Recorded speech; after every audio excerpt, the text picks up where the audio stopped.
Hey everyone, I'm Megyn Kelly. Welcome to the Megyn Kelly Show, live from the New York offices of SiriusXM, broadcasting live on SiriusXM Triumph Channel 111, just in case you never listen to us live, which you should do because that's the most exciting way to consume the show.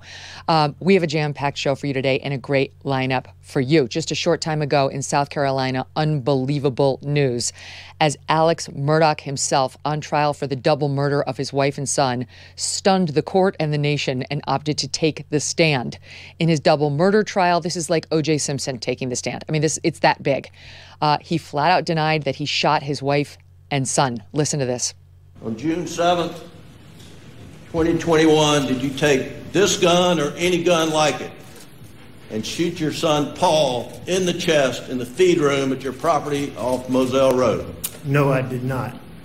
Mr. Murdaugh, did you take this gun or any gun like it and blow your son's brains out on June 7th or any day or any time? No, I did not. Mr. Murdaugh, did you take a 300 blackout such as this and fire it into your wife Maggie's leg, torso, or any part of her body? No, I did not.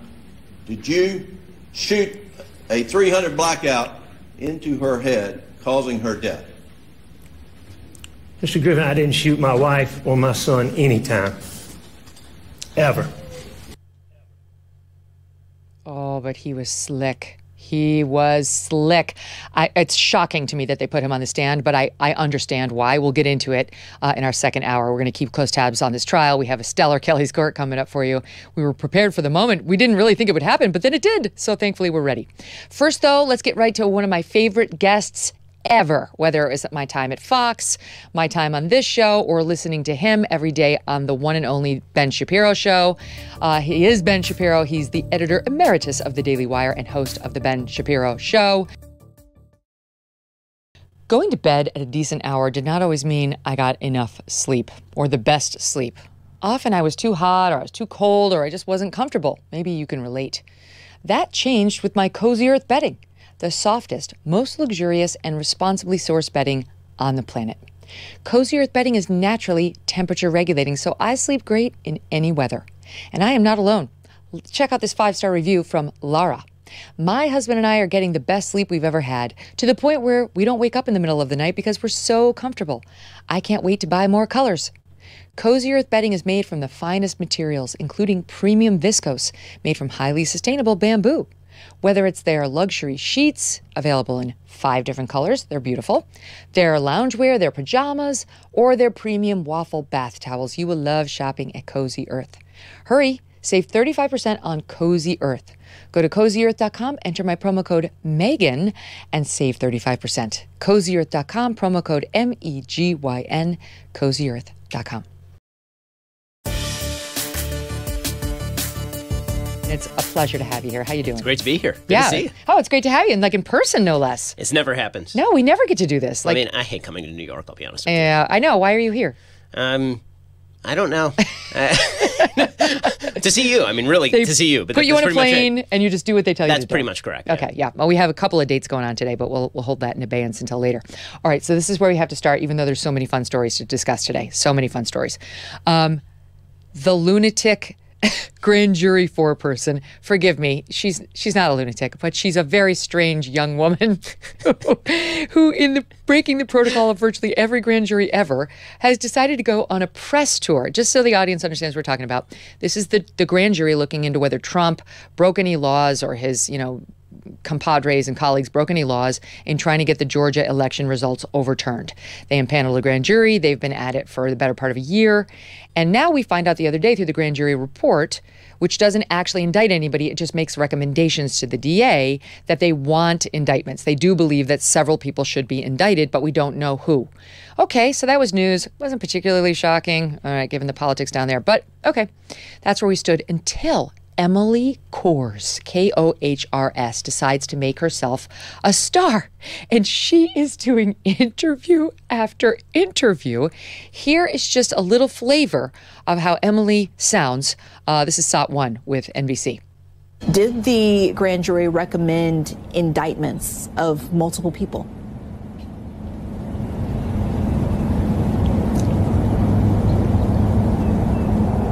Yes. I will tell you, it's not a short list. I mean, we saw 75 people, and there are 6 pages of the report cut out. So we're talking about more than a dozen people? I would say that, yes. Are these recognizable names, names that people would know? There are certainly names that you would recognize, yes. There definitely are some names that you expect. She goes on to say she's going to be disappointed if the DA decides not to do anything, and talks about how exciting it was to swear in Rudy Giuliani and how it'd be so amazing if she could get access to President Trump, because that's the moment she really wanted, but he didn't wind up testifying. Ben, what do you make of this? So she's weird. Yeah. I mean, let's just start with that. That is a very weird human being. Yes. And there is something absolutely delicious about a media that is hungering for Trump to be indicted. In any case, right? New York, Georgia, D.C., it doesn't matter to them. They want Trump indicted, but they couldn't help themselves having on this lady to essentially taint the entire jury pool Yes. of the state of Georgia. So they have on this crazy person. And she I mean, on She's her off. apparently her Pinterest page is just filled with like witchcraft and Wiccan pins and stuff. I wondered, how do you become the grand jury forewoman? Is this like the people in the grand jury were like, it's got to be her. She's the best spokesperson. Obviously. She's the one who can put it all together. Because I just wonder, it just, it keeps going through my brain that the great shortcoming of the jury system is that your fate will be adjudicated by people who are too stupid to avoid jury duty. Yeah. And Yeah, that's right. that is what you see right Never there. mind grand jury duty, which is the worst because you get impaneled for 18 months. They only get people who are basically unemployed because no normal working person could ever do that. So you might get some normal people on there, but you will often get people like Emily on there who are enjoying the process just a little too much. Charlie Kirk had a great line, speaking of the witchcraft stuff, saying that she puts the witch in witch hunt.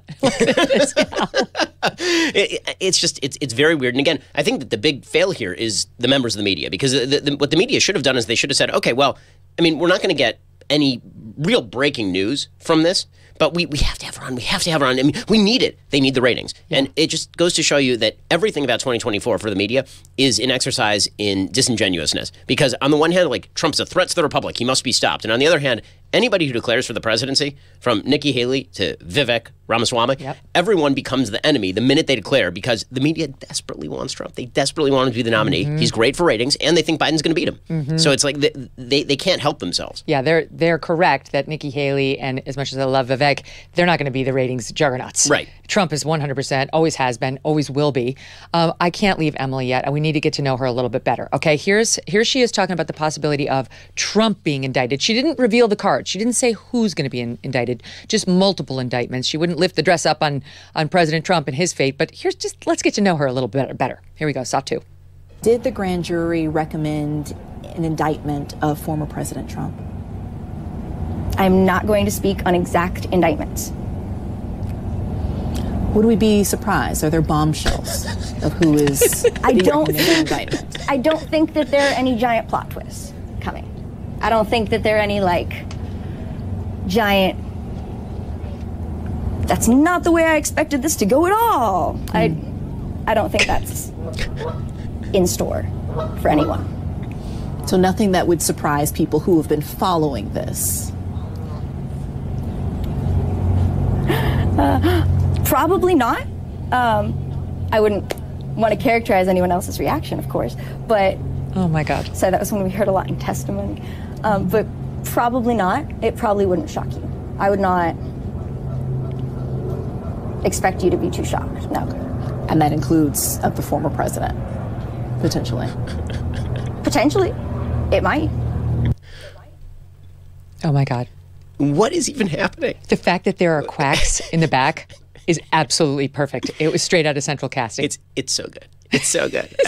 She's like giggling for the listening audience who didn't get to see it, and you really should go to YouTube to check it out. She's like coy. She's making sort of flirtatious faces. She's shrugging her shoulders. You remember that Emmys broadcast where Winona Ryder was up on stage with the cast of Stranger Things, and she's just like making weird faces during the entire speech that her co-star is making. She's kind of gazing off into the distance, just kind of quizzically looking around. The eyebrows are going up and down. And so people turned that into an internet meme with a bunch of like random equations appearing around her, like she doesn't understand math.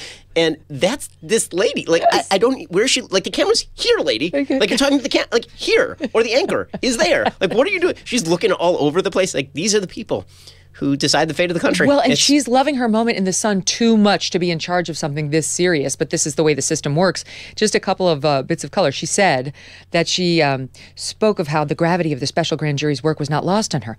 Quote, I told my boyfriend at one point during the proceeding, during all this, I came home and I told him, do you know that if I was in a room with Donald Trump and Joseph Biden and they knew who I was, they would both want to speak with me. Oh, good Lord. Then she goes on to add this. She says one of the big moments for her was the moment when she came in and she was eating, what kind of popsicle was it? A Ninja Turtle popsicle, as she swore in the late House Speaker of Georgia, David Ralston. So she adds the details like that. I mean, just the That's fact... a very specific memory. You're not surprised at all that she likes Ninja Turtle popsicles, are you? No, that's Not actually even... the least surprising thing I've learned about her today, actually. Wow. So now Trump is out there already using this, as of course you would, saying there was a very enthusiastic young lady who went on a press tour about my grand jury proceeding down there. An extremely energetic young woman. And get this, he says she's going around, she's doing a media tour, revealing incredibly the grand jury's inner workings and thoughts, which she kind of is. She is talking about how they felt about certain witnesses and so on.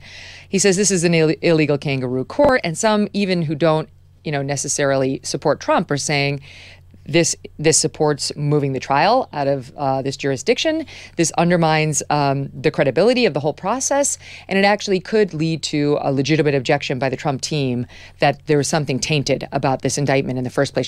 She needed it too badly for personal reasons. There was a clip from CNN that was going around of one of their lawyers who they like to talk to who's lamenting the fact that this may have tainted the grand jury pool, and you could hear the Price is Right sad music, the sad trombone going happening with the CNN anchors while this person was speaking. And again, this is the problem, is that the media culture has created so much of this controversy. And I got to be honest, I'm puzzled as to why it would take 2 years to investigate this. Yeah. Like the Brad Raffensperger call, that transcript was available within days of it happening. We all heard it. What else is there to investigate, really? Like, that's either going to be one thing or another thing. What's the extraneous evidence going to be? And they're not getting Trump on this stuff. This is not going to happen. This is too ambiguous. I know they think they've got him because he had that one line, I need 11,000 whatever votes, but that's too ambiguous, believe it or not. If you listen to the whole thing, he's not clearly saying, go find me illegal votes. Correct. He's trying to say, I don't trust the process, and this is how far behind I am, and this is the extent to which I was hurt by what I believe is an illegal process. I will say this, it's fun to listen. So the media can't stop themselves from putting her on, even though they know it's going to taint this process that they love and that they want. And then you get the media reaction to what's happening here. TPM, Talking Points Memo, far left. Juries, including grand juries, are composed of ordinary people, Ben. Okay, that's what they say. And they do ordinary people things. Okay. But with the fate of the republic and the rule of law hanging in the balance at this perilous moment, it is not time to jeopardize long-running investigations with public winks and nods about what's coming. The fate of the republic is at issue with this Georgia indictment, didn't you know? Well, I mean, also, this is a normal person. This is she's a representative of the people. Right. Wicca is a thing, man. It's big and it's a thing, and those are the people. Oh, we really need to screen better, honestly. But what can we do? Because like I say, not everybody can sit for 18 months on a grand jury panel. So we'll see where it goes. I love Emily Kohrs. I personally would like to see more of her. And, 100%. I'd watch a reality show with her, wouldn't you? Maybe we'll have her on. I'd like to know about those posts. Oh, my gosh. What is it about Wiccanism that so appeals to you? Yeah, I want to know, like, the actual spells. Apparently there were spells on there. And I want to know, like, have they ever worked for her? Like, what? I'm kind of curious, I'll be honest with you. Was there anybody in the proceeding who she cast one on? I will bring her one of those SpongeBob popsicles or whatever the hell it was. Ninja Turtle, same thing. Okay, so the other big news today is that finally, Pete Buttigieg went to East Palestine right after Trump did. Right.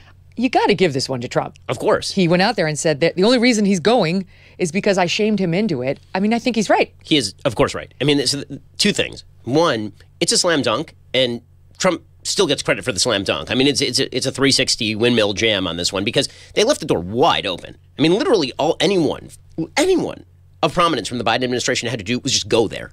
Yeah, right? right. Let people yell at them, It's and then not just go there and let people yell at you, and that's it. Right? Just show some empathy. Again, this is the empathy administration. We have to go and we have to show empathy. Now, listen, I'm not a big fan of the politicians go to places and look at things tour. Like, I just don't like that. I think it's stupid. I think because I don't see politicians as people we should emulate or treat as heroes. Agreed. In these little plays. Like, I remember back when Hurricane Katrina happened, people were like, why isn't George W. Bush going to visit this? What's he going to do? Like, do cleanup? It's the only time I've ever seen anything remotely like that I thought was useful was when W went to the site of the World Trade Center after 9/11. That was like the only one. But, so I get it, but that is the part of the job. Everybody understands that's part of the job. And Pete Buttigieg understands that better than anyone because he is a photo op. He's a walking photo op. He's never actually done anything in politics. He was the mayor of the 4th largest city in Indiana and didn't fill the potholes there, but he is gay, so he got to run for president. And then he became the candidate of the elite white college-educated women.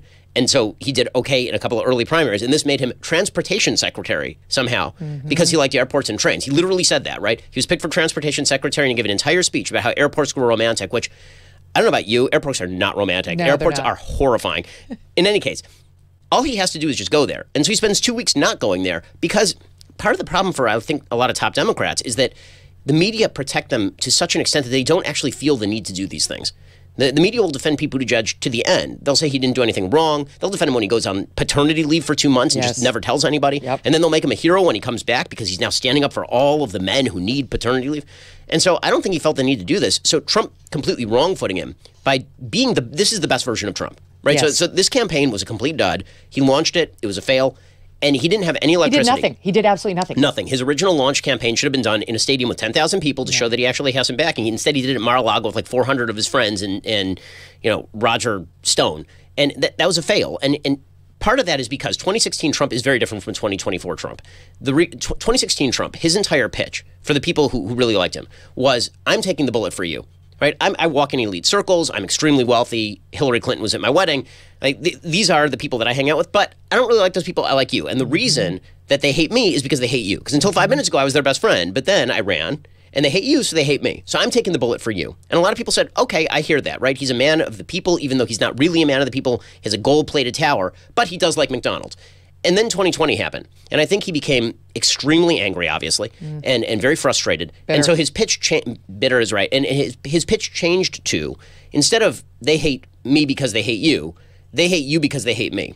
And so they hate me, which means they hate you, and that means that you have to go out and repeat everything that I say. So I won the 2020 election, and you are disloyal and bad if you don't go out there and take the bullet for me. I took the bullet for you, now you're going to take the bullet for me. That's a really crappy electoral pitch. Nobody wants to take the bullet for a politician. That's not our job. And the job of the politician is to defend the people. It's not the other way around. And this is the first time I saw Trump actually go back to 2016 Trump, where it's like, I'm out here doing the thing for you. And it was the first time I saw in his campaign, there's still people aside from Trump who he actually cares about in terms of this campaign. So going there and doing all of the Trumpy things that the media hate but are actually kind of charming, like him going there and saying, here's the Trump water, and the other water is inferior, but still, here's Trump water. Or him going to McDonald's and saying, I know the menu better than anyone else in here. Yes. And then McDonald's, it's actually kind of charming and funny because obviously he can afford not to eat at McDonald's, but he does eat at McDonald's just like a normal human. And so I thought it was a great look for Trump. I thought it was it reinvigorated a certain magnetism about him. And he does have that magic when he's doing that mode. The problem for Trump is that he got out of that mode. If he'd been that guy for all 4 years, he'd still be president of the United States right now. Oh, that's such a good analysis. And to me, it's like, it reminds me when Mitt Romney was running for president, one thing you could always see, you could count on for Mitt Romney when he was in the GOP field is he would be the very last person to put out a statement on anything. He would wait for all the others to take a risk. What's the messaging going to be from the GOP side? Wait for him to do it, wait for him to do it. Okay, now I'll do it. He'd need to go last. And Trump has made Buttigieg and Biden look like they're going last. He was the first one there. He's not an elected official right now. He's a civilian at the moment. And our president went over to Ukraine and he made the most of it. He got out there and basically said, you better hope that, I think we have it, where he said, you better hope that this president has got some dough in the coffers when he comes back from taking care of the people of Ukraine. Here it is in SOT, well, you guys know, 8. We have told you loud and clear, you are not forgotten. You are not forgotten. I sincerely hope that when your representatives and all of the politicians get here, including Biden, they get back from touring Ukraine, that he's got some money left over. Yeah, I mean, right. That's the right message. And it looks so bad that Buttigieg did follow him. Just earlier this week, he went out there saying, I'll go when the time is right. Right. when the time is right. And then it magically became right. And the day that- after Trump got- amazing. Amazing the coincidence. And honestly, to your point, yes, I agree with you about George W. Bush in front of the fallen towers on 9/11 and how the photo ops don't. But like this situation is different, not because there was a huge loss of life. Thank God there wasn't. The reason they needed to get there is because there's a real question about whether the air is safe and the water is safe. And all these people are being told is it's fine, it's fine, it's fine. So go out there, Pete Buttigieg. If you want the people to believe you, go take a drink out of the faucet. Go take a shower with somebody's well water. I'm not even sure that it's because this is a particularly special situation. I mean, it's obviously egregious and terrible. But I think that because this is not only the expectation, but we can tell which things you're going to. Right? They pick and choose which things they want to go to. Right? There are certain disaster areas where they're just not going to touch it with a 10-foot pole because it is not people that they care as much about. And then there are certain disaster areas that'll be a mass shooting and they'll arrive at the funeral, or there'll be or there'll be a shooting by there'll be a police beating and somebody will die, and the vice president of the United States will show up at the funeral. Yep. Right? Not knowing the family, not knowing anything, but this is a political point. So if we're going to treat these situations as political opportunities, then you have to ask why this was not this was such a non-political opportunity that you're going to wait for 2 weeks to actually go there or to send Pete Buttigieg, who has nothing better to do. I mean, let's face it. Literally nothing. Secretary of Transportation is one of the cushiest jobs in America. You didn't even know the name of name past secretaries of transportation. Go. Okay, like it's Lane Chow. It's like a Lane Chow or I can't all I remember. got. Yeah, I can't exactly. go back farther than that. Exactly. Like that's not a cabinet secretary who's very prominent, but Buttigieg has made himself prominent, and so you're going to take the hits for that. And so at the very least, you have to go and do this sort of stuff. So do we think it's because East Palestine went 40% or 40 points for Donald Trump? I mean, do we think, because I did wonder, I hate to be so cynical, but I did wonder, would they be reacting differently if this were a swing county in Pennsylvania? Ohio's red, and this county's red. It's not in play for them. And I hate to be that person, but one has to ask. I mean, on a political level, I think probably it played some role. I think also Pete Buttigieg is just he's gun shy when it comes to any sort of real controversial situation, and I'm not sure that as a politician he's the kind of person who's willing to take the hit. Like part of politics is you have to go there and you have to let people yell at you. Yep. Right. If you're the Secretary of Transportation, you have to go there and you have to say, "I'm here and I'm going to let you cry on me. I'm going to let you show me that you're really angry at me and you think that it's my fault. And even if I don't think it's my fault, I have to hear out what you're saying." I mean, that's what it means to be a politician in a position of responsibility. This was like a sweet spot moment for Trump, especially because there was no other candidate who could have done that. Meaning Ron DeSantis is governor of Florida. He can't go to Mike DeWine's state and just arrive there with a bunch of water. It makes Mike DeWine look bad. Plus, he's running his own state down in Florida. Nikki Haley can't do it because that's not her common person feel. That's not what she does, right? Vivek is, theoretically, Vivek could have done it, but Vivek is not famous. He's not Trump, and he doesn't have any connection with these folks. He launched his candidacy like 10 hours before. Right, exactly. So this was like the perfect moment for Trump, and credit where credit is due. I mean, I think it was a softball, but you still have to hit the ball. And he hit it out of the park. I mean, I thought it was the best moment of his campaign by far. I think it put some new life into his candidacy, which I thought was kind of dying, actually. Yeah, no, he wasn't doing anything to nurture it. So it's kind of an interesting 24 hours. So you have not Biden. Biden's in Ukraine. We'll talk about that in one second. But you got Buttigieg going out to East Palestine. You got Trump taking the lead and showing leadership. And you're right. People love the Trump water stuff. I mean, it's like there's entire towns that they call Trump towns. You think these people get upset that he brought some water to them? They rode in the Trump helicopter in Iowa in one of the most important moments of the 2016 campaign. They love this about him. But at the same time, you got Biden with his like big victory lap in Ukraine, and then let's face it, that video of him falling again up the stairs is embarrassing. And it serves as such a reminder to us all of the fact that the guy he's feeble. He's infirm, not just physically, but potentially mentally as well. We've seen that many times as well. Here he is. It's funny because I go on with Paul Murray in Sky News Australia once a week, and I love Paul. And he always calls Biden. Every week he calls Biden the man who's so incredible he can fall up the stairs. And here it is again, Ben. And just the juxtaposition of the two guys, it hasn't been a favorable moment for Biden. No, I mean, I think that he got a couple of photo op wins when he went to Ukraine. But I do think that it's hard. He's hard to watch. He's a very hard to watch person. And just like any elderly relative that you have, and they're coming up the front steps of your house to come to dinner or something, and you're like, you want to grab them. The same feeling you have with your toddler. Yeah, correct. And when you watch Biden, you just get the feeling that he's Nick Wallenda walking a tightrope over a volcano, but physically every single time. Like, is he going to make it up the stairs? We don't know if he's going to make it up the stairs. And then, of course, we'll get all the headlines about what a healthy and jovial and vital guy he is. I mean, look, the Democrats don't have any choice. They have to run him. They do not have any backup plan. Did you see that report in Politico today saying like he's more hesitant than they want? I think that's wish casting. They were going to announce in February, and now they're saying maybe April. I mean, I think the only reason why he would not run is if he thinks that Trump isn't going to get the nomination. I think that in Biden's own head, he beat Trump once, he'll beat Trump again. So if Trump runs, like his entire claim to fame is, I stopped the fascist onset of Donald Trump, right? This is what he said at that crazy speech they gave in Philadelphia. And so that's how he thinks of himself. If Trump isn't the nominee, I could see a world where he thinks Trump won't be the nominee. I could see a world where he steps aside. But for what? The Democratic Party needs him there. I mean, they're going to taxidermy that guy, and they're going to wheel him around, and it is not going to matter. He ran as a dead person last time, and it worked. So, I think that everybody on the right is taking it a little bit lightly because he is so old and because he is so infirm. But he was able to carry it out last time, and a lot depends on who the Republicans select as their candidate. And this is always the temptation of Trump. Is it gold or is it fool's gold? Who knows, right? When you get a moment like you see in East Palestine, you're like, that guy is great. I mean, that's great. Legit. And then 24 hours later, he'll be on Twitter yelling at Coco Chow or something. Or he's teasing the NFT of himself, right? Was that like the superhero? Like, what are you doing? Why stop that nonsense? But wait, I want to get back to Biden and Ukraine one second. But the fact that you said they ran a dead person, forgive me, but it reminded me of what's happening with John Fetterman, where the Democrats, they don't care how infirm the person they're running is, as long as they get them over the finish line, they're happy, and they realize that you're going to pull the right lever. The thing with Fetterman that's so outrageous to me right now, and look, I hope the guy feels better. I really do. He's hospitalized for depression now, severe depression. The thing that bothers me is the lack of transparency and how the media gives him a complete pass for misleading on these very real problems time and time again. Even the New York Times, which finally, now that he's in office, decided it would be a good idea to be honest about the fact that he'd been in the hospital for 3 nights and actually had a severe problem in the wake of his stroke, and we didn't know what it was. Well, they had an interview with him. They had an interview with his staff at the time talking about his problems, his physical problems, okay?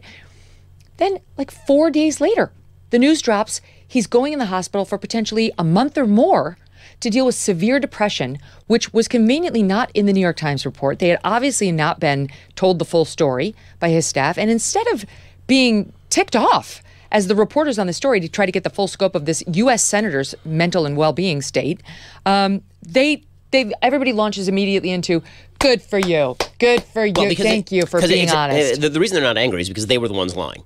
Like they were. It's not that they were lied to. They were complicit in this. I mean, you remember there was a reporter who actually said, he's got all of these disabilities. He couldn't understand what I was saying to him when I was talking. Dasha Burns of NBC. Right. And she got ripped up and down. There were people calling for her firing. There were people in the journalistic outlets like Kara Swisher at the New York Times who were saying, outrageous. she should be losing her job because of this. It's ableism.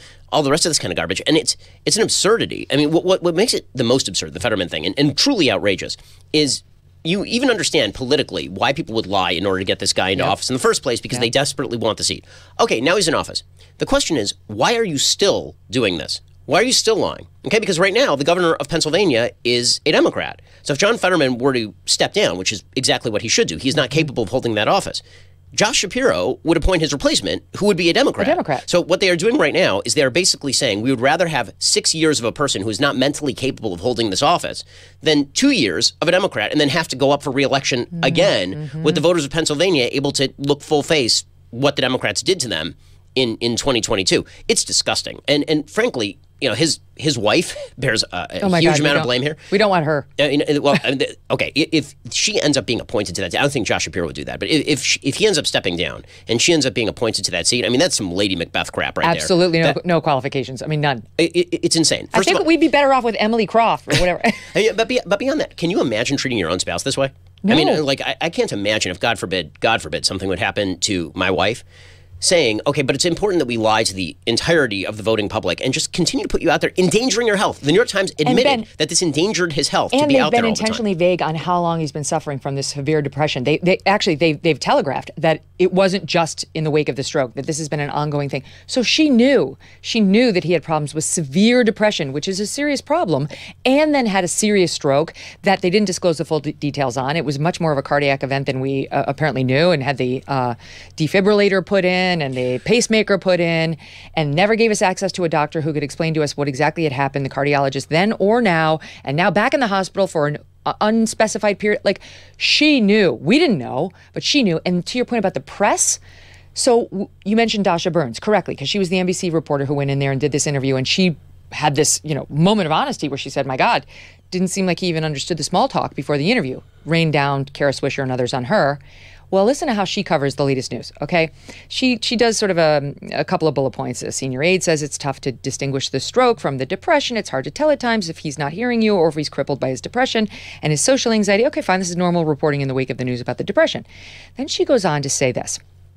A senior aide tells me both the staff and Fetterman himself were taken by surprise by the severe onset of the depression. The aide also says this hasn't compromised his ability to do the job going forward, sure, and he'll be back to work once he's taken care of his mental health. Then she adds this. Anyone who has ever suffered from severe depression, myself included, knows how important it is to ask for help. But damn, it is hard to do. Glad the senator is now getting the care he needs. What? Where's her outrage that she was lied to repeatedly? And then about, right? And then about. This is her licking the boots of the media, Ben, because she fell out of favor and she's like, I'm a good girl, I'm a good girl, I'm a good girl. Please love me again. That's what she's doing. It's totally insane. Also, by the way, this is a common side effect of severe stroke. A common side effect of severe stroke is that you end up being depressed about your mental state. So to pretend that this is somehow unforeseen, it is absolutely foreseen. I mean, this is an actual complication that people suffer in the aftermath of having a severe debilitating stroke and being put in a position of high stress. In the original New York Times article that was reporting about how he was hospitalizing himself, it suggested that his depression had cropped up over the course of the last few weeks. Well, what could have happened over the course of the last few weeks? Could it be that you became an actual sitting United States senator who was demanded to do jobs that you do not have the capacity to do? I mean, you'd be depressed. I'd be depressed. Anybody would be depressed. You're sitting there with an important job and you can't understand the words that people are saying to you and you're frustrated. Of course you'd be depressed. But the question here is, like, I like that they're creating in their minds a villain that does not exist, right? The villain that does not exist is people who are like, man, that guy never should have gotten treatment for depression. Right. Man, that guy should have been sitting there and being depressed all day long. Yeah. He shouldn't have gotten treatment. Like, who is that person? Everybody wants people who are depressed to get the treatment that they need. That is not the question. The question is who lied to whom, who is still lying, and is this person capable of holding out the office? And if not, then why aren't you just replacing him with another Democrat? That's the part that's totally insane to me. He will get replaced with another Democrat. You're not even saying control of the Senate hinges on this person who is mentally unfit being in the office. That'd be gross, but you'd at least understand it politically. But now they're saying that not even control of the Senate, continued control of the Senate for 4 more years after the next 2 years is contingent on keeping a person in place who does not have the capacity to hold down the job. No, they don't care about him at all, notwithstanding this kind of coverage. There's much more to discuss. I want to pick up on what you said about you don't believe in making heroes out of politicians. I completely agree with you on that. And I want to ask you whether the media, the right-wing media, is doing that right now with Ron DeSantis. Oh, there's a tease. Ben Shapiro stays with us after this break. Don't go away. One of our sponsors today is Donors Trust, the principled, tax-friendly way to simplify your charitable giving. Cancel culture does not just affect comedians and commentators anymore. It also impacts everyday, hardworking Americans. How so? It derails their charitable giving. Take Jeannie's story, for example. Jeannie did her charitable giving through one of the big national donor-advised fund providers. That is, until, without a clear reason, it refused to send her charitable dollars to a conservative nonprofit. Jeannie writes in, I am a conservative and I believe America's great despite her imperfections and that capitalism brings great good to society rather than government. Earlier this year, I requested another gift from my donor-advised fund and it was rejected. Jeannie wanted a donor-advised fund that shares her conservative principles and she found it in Donors Trust, the oldest and largest donor-advised fund committed to limited government. Do you want a principled partner helping you support causes close to your heart? If so, consider opening a donor-advised fund with Donors Trust. For more info on how Donors Trust can help you, visit donorstrust.org/MK to receive a free copy of their donor prospectus. That's donorstrust.org/MK. So, Ben, I've got to talk for a minute about Ukraine because President Biden goes over there and honestly, you would have thought it was a George Bush moment in front of the towers. The way the media covered this, like he was in grave danger and yet he braved the flames to go speak to the Ukrainian people. Grabian, who does great mashups of all sorts of news events, put together a little budded shot of it, and here's a sampling of how they reacted. Joe Biden has put solidarity ahead of his own personal safety. Air raid sirens and no real guarantee of security. As air raid sirens blared. This was incredibly dramatic, Andrea. It was historic as well. Historic, timely, and brave. With Biden's trip to Europe, he is welcomed as not only frankly the savior of Ukraine but also the savior of Europe as a whole. It's historic. It's the first time that a U.S. president has gone into an active war zone that the U.S. military does not have control over. And against all odds, it was successful. The continuing threat quite literally sounding all around the two leaders. The skies here are not safe, and in fact, an air raid siren went off while President Biden was here. Seeing the American president there, walking the streets of Kyiv while air raid sirens literally sounded in that moment about possible incoming fire from Russia. The wail of an air raid siren. Air raid sirens wailing in the background. Seemingly undeterred by an air raid siren. Undeterred by the sound of air sirens. President Biden's ability with his aviators on to walk through in broad daylight in Kyiv. The swagger of this trip. Oh, God. Ben. So, let's just start with this. His national security advisor, Jake Sullivan, said on a phone call with the media that the Americans called up the Russians and said Joe Biden is traveling into Ukraine and he's going to be traveling through Ukrainian airspace. So, in other words, don't shoot down the plane and don't try to kill the president. Right. Which, you should do because you don't want the president to get killed in a war zone. You're going to have a much bigger problem on your hands if you blow up Joe Biden. As it turns out, yes. Yeah. And so Vladimir Putin is not totally crazy. And so, of course, he was not going to try to kill the president of the United States while he was flying into Ukraine. Now, listen, I happen to be a supporter of military aid being given to Ukraine. I think that repelling Vladimir Putin's invasion is a good thing. I think it's in America's interest.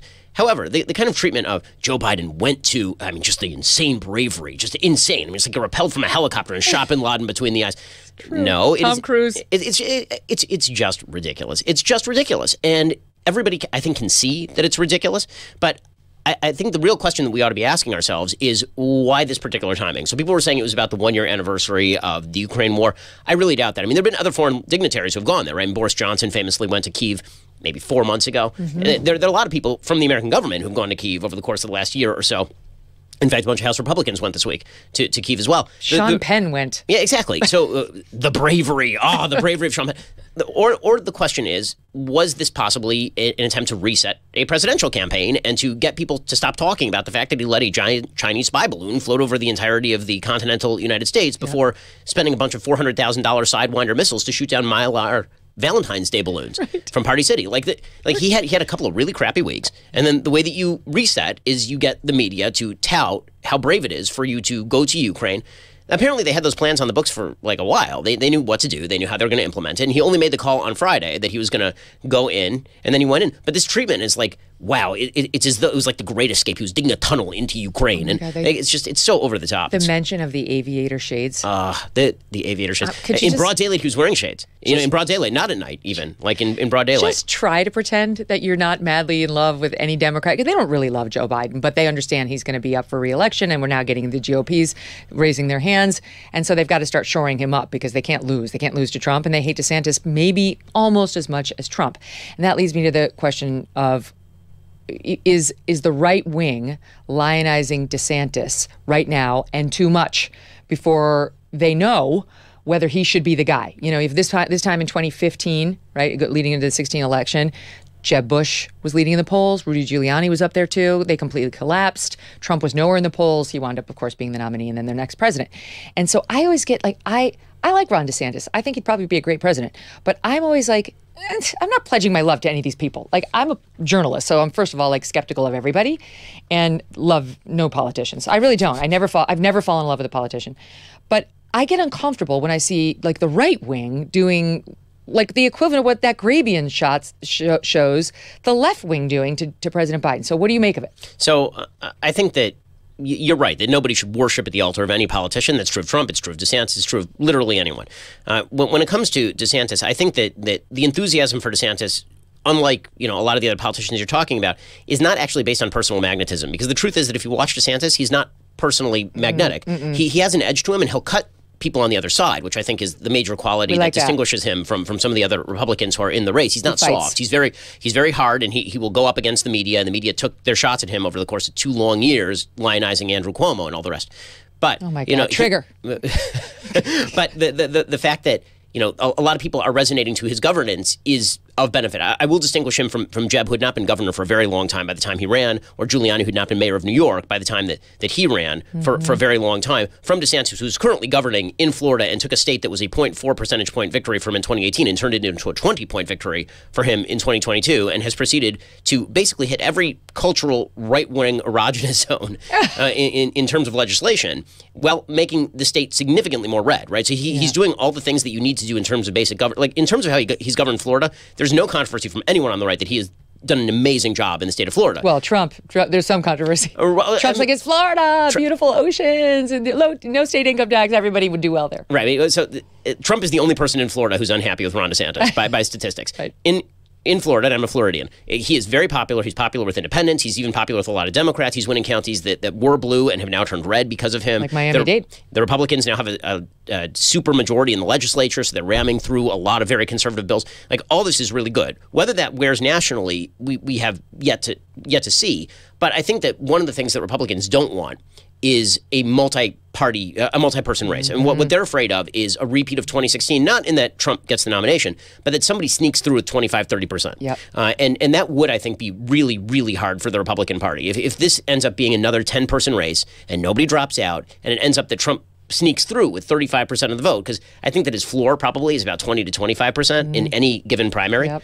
If you split the rest of that 75%, 7 different ways, you got a real problem on your hands. And so I think what you're seeing is an attempt by a lot of Republicans to say, okay, let's make this a 2-person race. And then Trump beats DeSantis, okay, and if DeSantis beats Trump, okay, we're okay with both of those guys. But we don't want is Nikki Haley taking 7% and Tim Scott taking 6% and Larry Hogan taking 0.3%. We don't actually want that. And so I think a lot of the resonance of DeSantis has been, he is winning. He is doing things that are effective. He has stood up to the media. In fact, the thing that he did over the last 24 hours to MSNBC, I thought was great. About that. Let's talk about that. I love this story, too. So Andrea Mitchell, who I think is the senior political correspondent, or is a chief international, whatever. She's got a big title over there. She's been there forever. Chief Washington correspondent.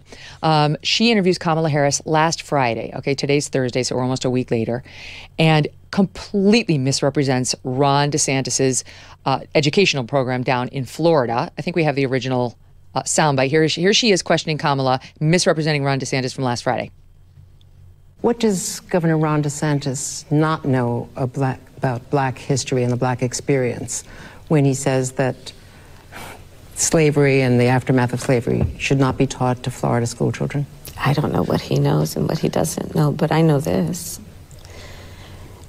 Any push to censor America's teachers and tell them what they should be teaching in the best interest of our children in partnership with the parents of America is, I think, wrong-headed.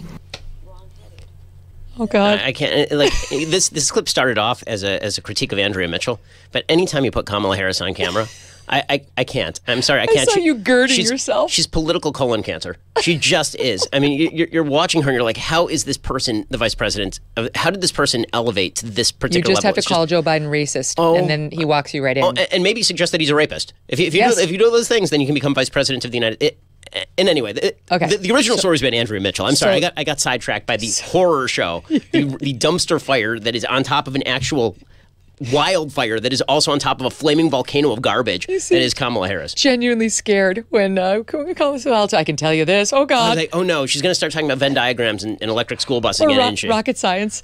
Okay, so that was incorrect, to put it mildly, and Ron DeSantis' office hit Andrea Mitchell and actually put out a memo saying he's not going on any NBC property. No MSNBC, no NBC, no Peacock, none of that, until she corrects the record and ideally apologizes. And so this was the lame response by Andrea Mitchell just yesterday, Wednesday. So it took several days for her to put out, and listen to this. You tell me whether this is an apology or an actual correction. In my interview last Friday with Vice President Harris, I was imprecise in summarizing Governor DeSantis' position about teaching slavery in schools. Governor DeSantis is not opposed to teaching the fact of slavery in schools, but he has opposed the teaching of an African-American studies curriculum, as well as the use of some authors and source materials that historians and teachers say makes it all but impossible for students to understand the broader historic and political context behind slavery and its aftermath in the years since. She's sorry. Yeah, she seems very sorry. She was imprecise, but totally right, as it turns out. So It was like Don Lemon. I was just inartful. It's just inartful. Exactly. The main point was stands. She is amazing. So DeSantis' team, they said, well, no. So then the answer is no. We're not going to go on your network. And good for him. That is the way that the media ought to be treated. I mean, if they're going to lie, and that is a lie, you know, a few things that we can still do in Florida, as it turns out. Not only can we do, we must. I mean, so you have to teach your children about slavery and the aftermath of slavery in any accredited public or private school in the state of Florida. Other things we can do. We can say the word gay in Florida, as it turns out. You know, apparently, according to the media, you couldn't say the word gay, and like the DeSantis capos would like break into your house and drag you away screaming to some sort of concentration camp. Turns out that's not true. Are you just visiting parent-teacher night going, gay, gay, gay, gay, gay? See how you did it? Yeah, at my Orthodox Jewish day school, that's actually what we do like all the time. But it is insane the way that the media have covered him. And this is one of the reasons why I think he is, again, riding high with a lot of Republicans, is because he does not treat the media as potential allies. He does not treat them as people who ought to be given the time of day. In fact, I mean, I will say, I think that he treats the media with more discipline by far than Donald Trump did. Donald Trump actually liked the media, is the dirty little secret of Trump, right? I mean, he was on the phone with Maggie Haberman. Yep. A lot. And he was talking with members of the media a lot because he actually wanted to see what they would say about him in response. DeSantis is a very disciplined politician. And you can see it in the way that he's treating the media. You can see it in the way he's treating Trump, right? Trump is taking shots at him, and he's just like, listen, I'm here governing. I'm not going to say a bad word about the president. I'm just going to do what I do. I really wonder what NBC's next move is going to be, because they do have this group, Standards and Practices, that pours over every single on-air statement. And honestly, those guys are like lawyers who don't want to get sued. So I would have expected them to make her dial it back much more than she just did. And I love the thought that, like, oh, without the context that has been newly provided basically by Ibram X. Kendi, which is essentially what she's referring to, no one could ever understand the Civil War or the aftermath of slavery and so on. Baloney, right? We've been understanding it for a couple hundred years, so it's a lie. So we'll see what their next move is and what his next move is. All right, I want to get to this. I heard you the other day. You did such a great bit on one of my favorite stories. It's horrifying me what they're doing to Roald Dahl. He wrote, of course, Charlie and the Chocolate Factory, which became my favorite movie, Willy Wonka and the Chocolate Factory. And his words and his writings are meant to be intentionally disturbing on some level. That's part of the Roald Dahl effect. I mean, James and the Giant Peach and the BFG and Willy Wonka. We could go down to James and all of it. The Witches. Like, it's kind of creepy and it's kind of dark. And then eventually there's some important message in his work. No more. Now, thanks to his publisher and also his family, they sold eventually, I guess, to Amazon. I think was it Amazon or Netflix? They're completely revising his books. He's dead, so it's not with his permission. His publisher, Puffin, has made hundreds of changes to the original text, removing many of his colorful descriptions and making his characters, completely uninteresting, frankly. Here's just a couple of examples. The word fat has been removed from every book. Augustus Kloop, no longer. He's not fat. He can't be fat. The Oompa Loompas are no longer tiny. Now they're just merely small. They're not even men anymore. They're just small people. By the way, I can't remember the book, but for sure in the movie there were no female Oompa Loompas, so I don't know what the problem is. In The Witches, there's a paragraph explaining the witches are bald beneath their wigs. And the new line is, it adds on at the end of the line, there are plenty of other reasons why women might wear wigs, and there are certainly nothing wrong with that. What? What are you saying? The James and the Giant Peach, the weird ants, Aunt Sponge and the other one. Spiker. Yeah, thank you. And Spiker. They were terrifically fat and tremendously flabby, and the other one was thin and dry as a bone. That's all been removed. That's been sanitized. And we could go down the list. They removed all references to crazy and mad. My favorite was in Matilda. So in Matilda, there's a reference to a series of books that Matilda reads. Yeah. And it talks about how she's reading Rudyard Kipling, and it talks about how she's Jane Austen. Right, and so they replaced it with Jane Austen and John Steinbeck, right? You're not allowed to use Rudyard Kipling anymore. Apparently he's bad because he was an imperialist. And you're also not allowed to use Joseph Conrad because even though we're all forced to read Heart of Darkness in high school, you're not allowed to mention Joseph Conrad anymore. And they left Ernest Hemingway, which is weird because Ernest Hemingway... Pretty dark. He had a record. I mean, Ernest Hemingway was not great with the ladies, to put it mildly. The insanity of taking these kids' books and then trying to remove the kind of cruelty and meanness of them. The whole point of Roald Dahl's books, and I've read them to my 9-year-old and now my 6-year-old. By the way, kids love these books. Yes. And the reason that kids love these books is because the books are mean. Yeah. Okay, it's a dirty little secret about kids. They're mean. Okay, kids are terrible little people. They're innocent and they're wonderful and they're terrible small people. And they're normal human beings. Yeah, that's except more so. And what that means is that teaching them that the world is not the nicest place is actually a way of ushering them into adulthood. Okay, the reality is that, I know these about to say something very unpopular, being fat is harder in life than being skinny.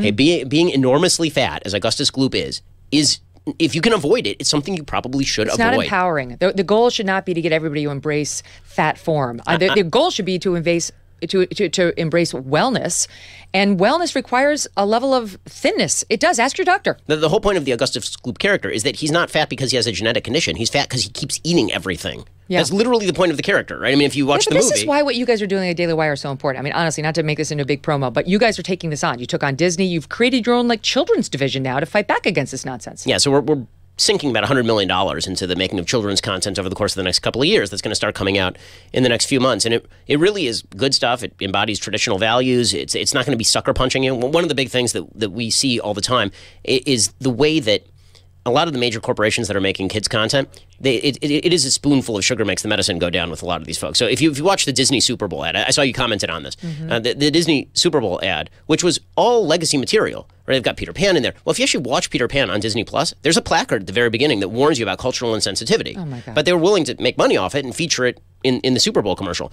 And this is true for a lot of the stuff that Disney does. They're perfectly happy to push forward this legacy material, but at the same time, the stuff that they really want you to watch is the Proud Family lecturing you about white privilege. Right, exactly right. So that's why the Daily Wire, if you don't already subscribe, you must subscribe. There's all sorts of great exclusive content, and you get all sorts of behind-the-scenes things with not just Ben Shapiro, but his favorite, Michael Knowles. We love Michael. We love Ben. Thank you so much for being here. Good to see you. Great to see you, too. For many parts of the country, February weather is cold and unforgiving. The days are short and sunlight can be hard to come by, and those days relaxing by the pool seem all too far away. But when you have a Michael Phelps Swim Spa by Master Spas, you can enjoy the best of a pool with the therapy of a hot tub, even in the middle of winter. Michael Phelps Swim Spas come in a variety of sizes to complement almost any yard, even if it's a small one. Michael Phelps Swim Spas by Master Spas have a water current so you can swim. You can do aquatic exercises, and you can just have fun with the kids. This is going to reinvent your family time.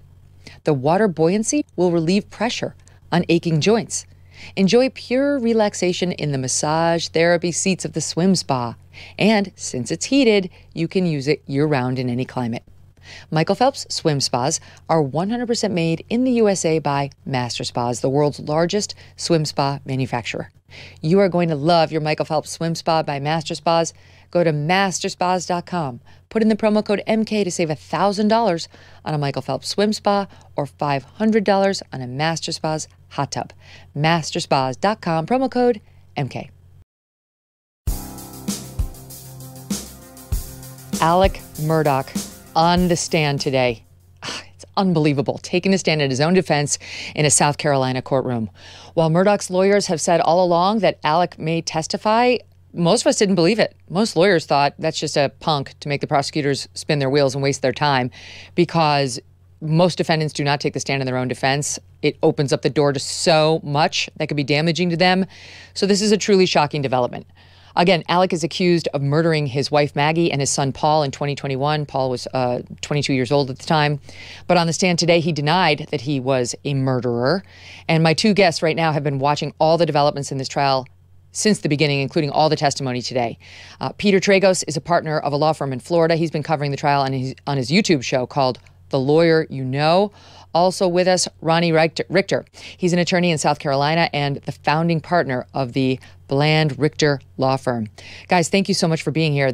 I mean, absolutely stunning. Absolutely stunning. Peter, let me start with you on your reaction to the fact that he did it. He actually got up on the stand and it's ongoing.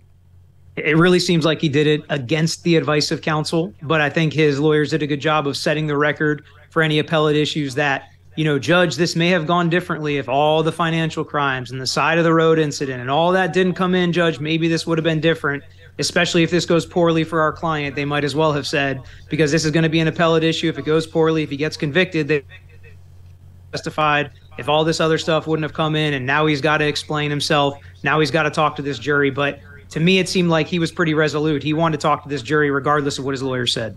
Ronnie, I see him up there and I think to myself, this is a guy who always thinks he knows better.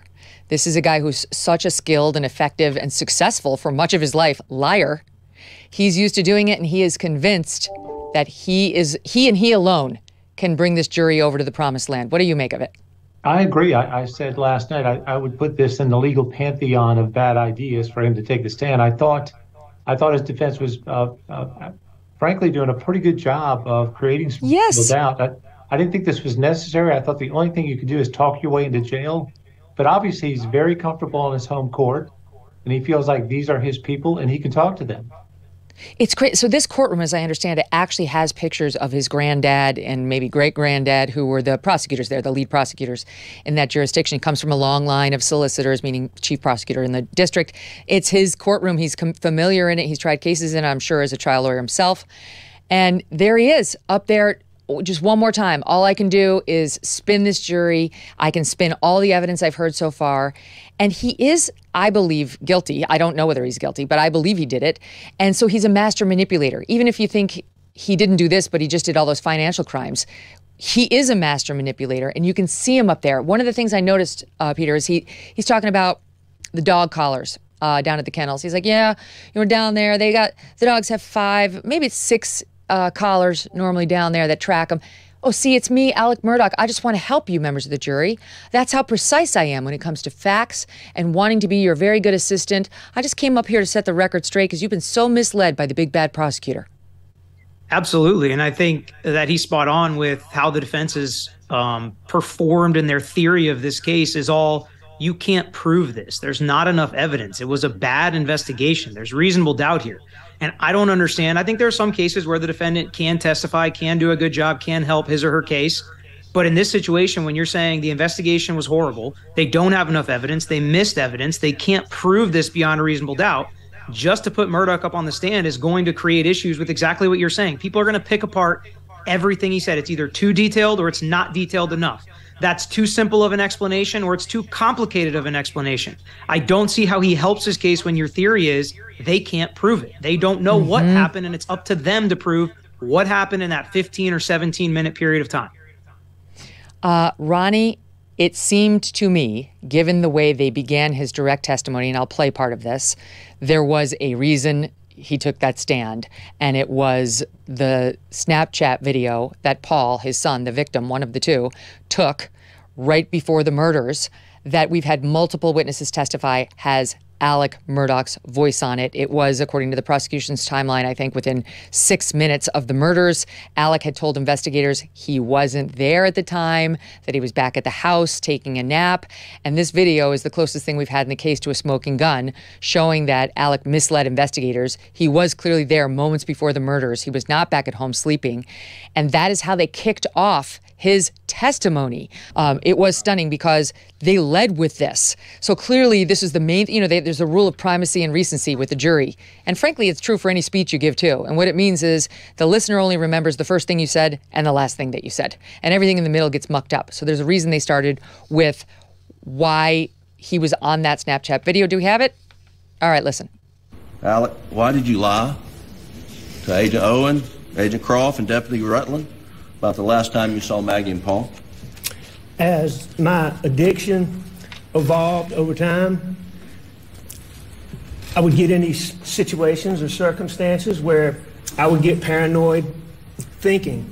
It could be anything that triggered it. It might be a look somebody gave me. It might be a reaction somebody had to something I did. It might be a policeman following me in a car. That night, June 7th, after finding Mags and Paul, don't talk to anybody without Danny with you. All my partners were just repeatedly telling me that. I had a deputy sheriff taking gunshot test from my hands. I'm sitting in a police car with David Owen asking me about my relationship with my wife and my son. And all those things coupled together after finding them, coupled with my distrust for SLED, caused me to have paranoid thoughts. Ronnie, what did you make of that? Well, I agree with you. If there was a moment that would have compelled him to the stand, it was the fact that he had lied to investigators about his whereabouts at the kennels. But for that fact, I don't think the state really had much of a chance of winning this case. So if there was a moment that he had to speak to, it was this moment. And that explanation is terrible. It's terrible. The idea that the drugs made me lie. It's a Monday. He's already testified it was a work day. He was completely lucid to go to work that day. He was completely lucid to have dinner with his family. He was completely lucid to drive into town to tend to his mother. But at the moment the investigator showed up and he had to speak to them for the first time, it was the drugs that caused him to tell a lie. And then on a going forward basis, he just maintained that lie. And it was also, according to his testimony, his distrust of SLED. I mean, that the family held the solicitor seat for 100 years, that they are SLED, they are law enforcement in Hampton County. So the explanation is preposterous. Mm. Did you hear, Peter, did he claim that he took drugs after finding the bodies? Because Ronnie's got a good point. He was doing all this stuff. He looked fine. We saw a videotape of him about an hour prior to that where he's dealing with the family, he's dealing with the tree that they're replanting. He did not look like somebody who was out of his mind. Did he claim that he saw the bodies and he took a bunch of drugs and they drove him out of his mind and that's why he lied to SLED? No, he specifically said it was his addiction, ongoing addiction, which this guy's getting multi-million-dollar verdicts while he's a drug addict on these pills. And I thought he said a very important word in that explanation, and that was these drugs and this addiction create paranoia. And if I'm the attorney general and I get up there and I say, so you were paranoid, you started to hear something, and that would make you run down and do bad things, right? Like lie to law enforcement. And then you spin that into, you get this news on 6-7, they were on to you, it's crashing down, Mr. Tinsley's coming after you, you think Maggie and Paul might have sold you out, and now you're paranoid. I think that's an easy thing to flip for the AG's office. I think they are sitting over there salivating. They cannot wait for cross-examination. I expect it to be a long cross-examination. And we don't know. We're taping this today at 1 p.m. Eastern. We don't know how long the direct is going to last and when the cross will get started. I'm thinking if you're Dick Harpootlian, you want to make the prosecution get started today. You'd much rather not give them the fresh overnight to do all their prep and sick them on your client the next morning. I don't know. What's your guess on how long the direct testimony goes on? I mean, I think that they're going to continue to go on for most of the day today, but I think you're exactly right. I think they're going to have them start cross. But because it's going to be such a long cross, I think there's no way they don't get the overnight to prep at least some questions tomorrow.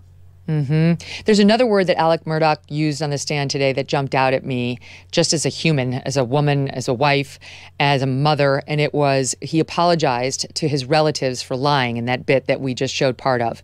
I mean, he's admitting now that he lied to the authorities about it when he said, I never went down to the kennels that night prior to finding their dead bodies. And he says, I would never do anything intentionally to hurt them, meaning Maggie and Paul. Intentionally. Who would say that? Who would say that? You would say, I would never hurt my son. I would never hurt my spouse, ever. Like the placeholder of like intentionally in his own mind, I feel like that's sort of his own justification from having done it. Maybe he's telling himself it was the drugs that made him do it or it was the outside pressures that made him do it. But like the real Alec Murdaugh wouldn't do it. I just thought that was an odd word that jumped out at me. What did you make, Ronnie, like listening to him today? Because of course he did. Okay, so he denied that he killed them. He admitted that he lied about being at the kennels prior to finding the bodies, right around the time of the murders. What else jumped out at you so far that was meaningful about what he said?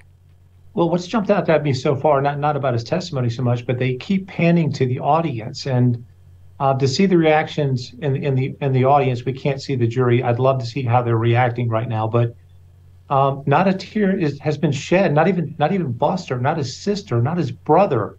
I mean, everyone in attendance is emotionless, which is really striking. So if they're my proxy jury, if the jury's receiving it the same way, then it may be falling on deaf ears. I thought the problem for his testimony was not so much the cross, which we know is going to be withering. I mean, he has to stick the landing on the direct. I mean, if he can't deliver that, if he can't emote and make that connection, then we don't even need to talk about the cross. And again, if the audience is any measure of the jury, I'm not seeing any impact whatsoever on the people inside that courtroom. So, Peter, what's interesting is, yes, he is slick. I mean, I was kind of like, he's so slick. As soon as he took that stand, he was so casual, and forgive me for using this word in this context, but he was kind of likable. I mean, the way he talks, there's something about him that's kind of likable, but you don't like him. And that's what he's up against, because this jury, they're not going to fall under his spell. The odds are against that, because even though he has this likable way of talking, they've gotten to know him. We've heard, with the last couple of days of testimony, we heard about how he stole money from, was it a cop or a relative of a cop who got shot? And he was trying to bring a case on that guy's behalf, and he stole the money. He stole the money of his housekeeper who died, where he pursued that lawsuit, and he got $4 million, and he didn't tell the young boys about it. He kept it for himself. Meanwhile, the boys were facing financial hardships. He didn't, the jury, I'm going to guess, even if they don't think he committed these murders, arrives at this relationship with him, hating him. Oh, yeah. I mean, I think there's no doubt about it. There's nothing wrong with saying he's a likable guy. He went through his whole career. That's how he got all these clients. That's how he got all these verdicts. That's how he lived his entire life, was being likable. And that's why he was able to keep up the scheme as long as he was, because he's a likable guy. But at this point, it's once you really know him, he's not a very likable guy. And I think some testimony came out yesterday. He stole money from his closest friend who was dying of colon cancer.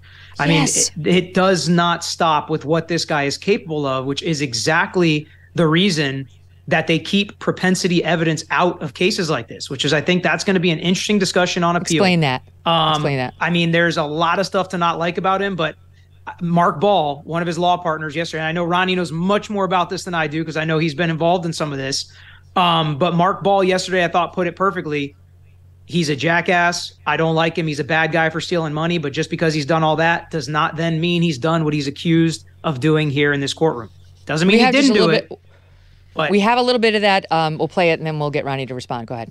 When September the 2nd hit, it changed everything that I knew about Alec.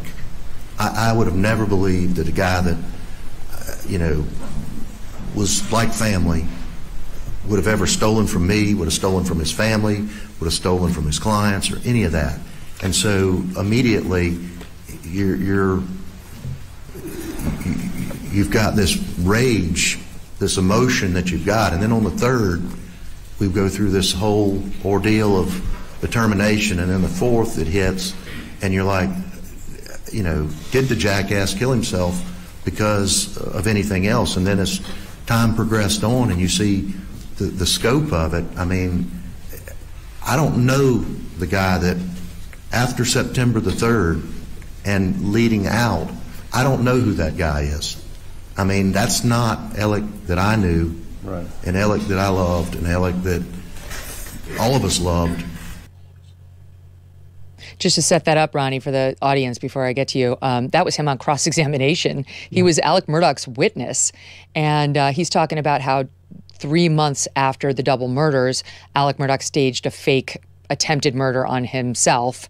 They said it was an attempt to suicide by, with help from somebody else, so that he could get his remaining son a $10 million life insurance policy.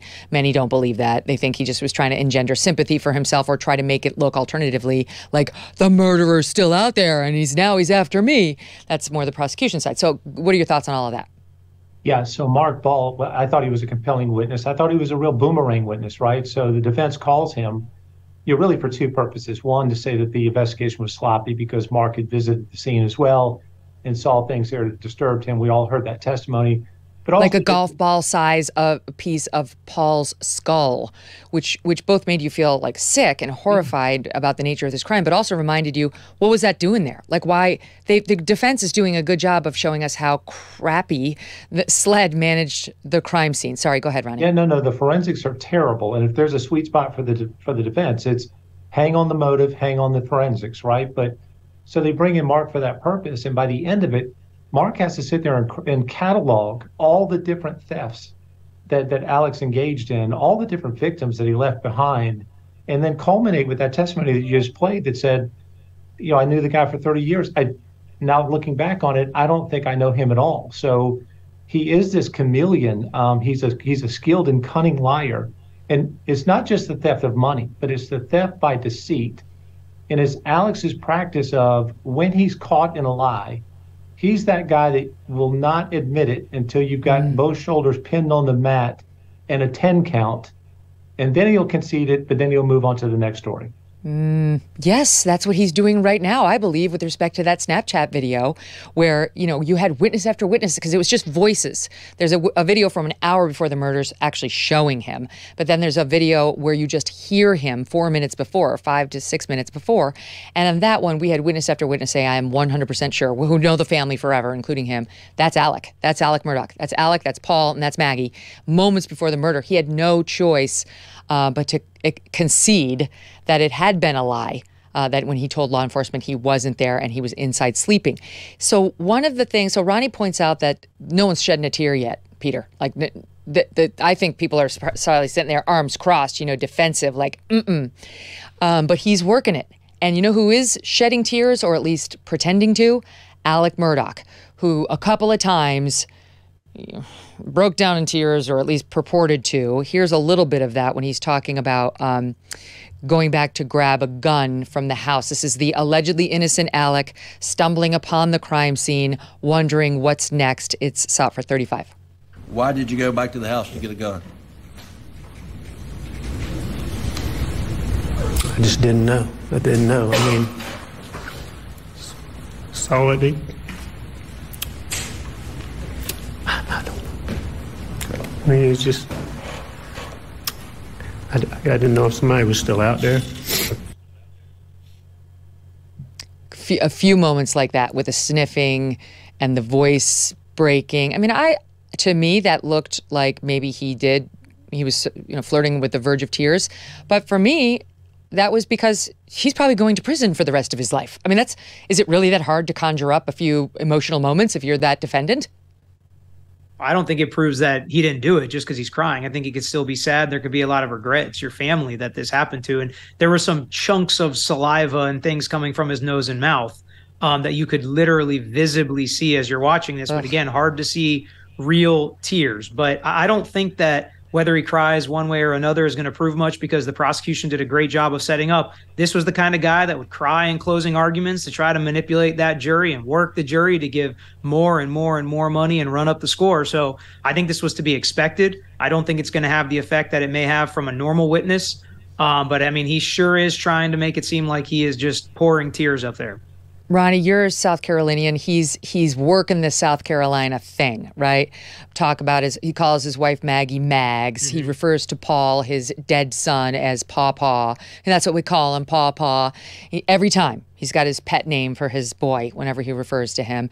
He's got the South Carolina thing, talking about his mama and, what she was like and how they love the housekeeper. And he's leaning into it. I think is a big manipulation. But what's your reaction to, how he's working that angle and trying to charm this jury? Well, I got to tell you, I'm a native Charlestonian. We're not all plantation owners down here, so he kind of has rich Southerner problems, and I would worry for him that that's what he's communicating. We don't all have kennels and dove fields and duck ponds and housekeepers and multiple properties, so he's got a whole lot of rich Southern problems going on, and I don't really know how that's touching this jury. He seems to be on his heels about the fact that he touched the bodies. I'm not sure what's happening here, but they spent some time on why he allegedly, again, under his story, walked in, there they are, dead in the kennels, shot, brutally shot. And they talked about, Paul's brain being on the ceilings. This is allegedly what he walked into. And this is Alec discussing at SOT 33. What did you do when you went up to Paul at some point in time? Paul was so bad. At some point, I know I tried to check him for a pulse. I know I tried to turn him over. When you say you tried to turn him over, why were you trying to turn him over? I don't know. I don't know why I tried to turn him over. Me and my boys laid face down. And he's done the way he's done. His head was the way his head was. I could see his brain laying on the sidewalk. What's going on there, Peter? Why are they having this intentional exchange? So, I mean, I think they're trying to explain away why and how he did what he says he did with he was in shock. He's just not sure. Although he was very specific at one point saying that he picked him up by his belt loop and the phone popped out. That was a very specific fact. And you pick somebody up by their belt loop, I guess, as a way that you don't get blood all over you.